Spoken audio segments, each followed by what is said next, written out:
go into the bag of tricks. After no early success in the difficult August fishing conditions, Captain Bob Hines adapts. What should we try? Here's some real small stuff. Some little midges and some little dries. But I was looking at my hopper patterns. See my little grasshopper patterns here? And I got a couple little beetles. And there's a cricket that I tie that sometimes works. It's a little cricket, and on the top we put a little bit of white yarn so you can see it. So it's high visibility. They just call it a high visibility cricket. Sometimes those work when we're fishing terrestrials. Everybody's seen those flying around. Little damselfly.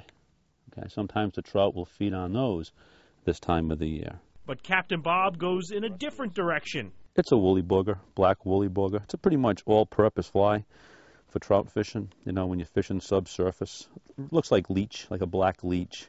It's like this. It's like the staple fly of freshwater, like the clouser is for saltwater. So, hey, let's try it. Captain Hines goes subsurface after seeing no topwater action. When you're fishing subsurface, it's just cast and swing until you see something. I haven't seen a fish. The captain keeping a watchful eye out. You can see all those little tiny insects. See them just along the surface of they're all in here, just little tiny midge. They're very, very small bugs. And sometimes in the summer months, trout will feed on those little midge early in the morning.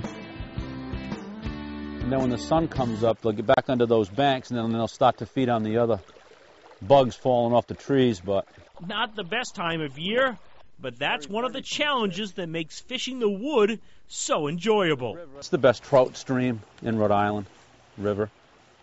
I'm going to get right past this fast water. I'm going to fish that right down below. Water's up a little bit. There's got to be a fish here. And Bob works all the angles. Throw some dead on straight, then you want to kind of get them under the banks and let it swing, because they could be anywhere. I'm going to work this pool right down through. Make a few casts and work. And not getting lazy, especially with the fly rod angle along the way. I keep it down towards, you don't want it in the water like that. You just want to keep it, 3 or 4 inches above the surface. You want everything tight right to the fly, so that way when you're retrieving it, you'll detect the strike as soon as possible. In the dog days of August, it's good just to get a hookup. Water seems to be a little bit cooler here than the last spot. I cannot believe. There he is. There's a fish. That's what I was just about to say, and I was just about ready to say, we got to hit another spot. Come on. Yeah, not a bad fish. They use that current to their advantage.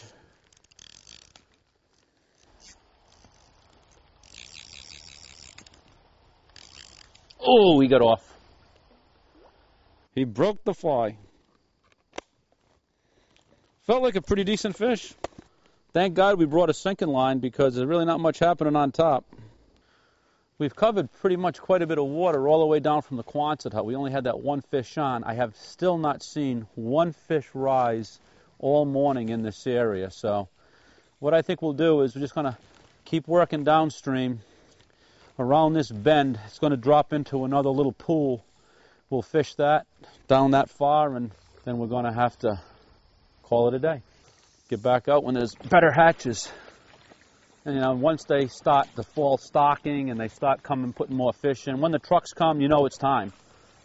This day was a challenge, which can be half the fun.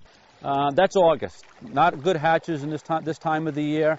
So we fish subsurface flies, prospecting, trying to pick up a few fish off the bottom. When Fly Fish RI with Captain Bob Hines returns, the captain will show us some hot rods. Straight ahead on Fly Fish RI.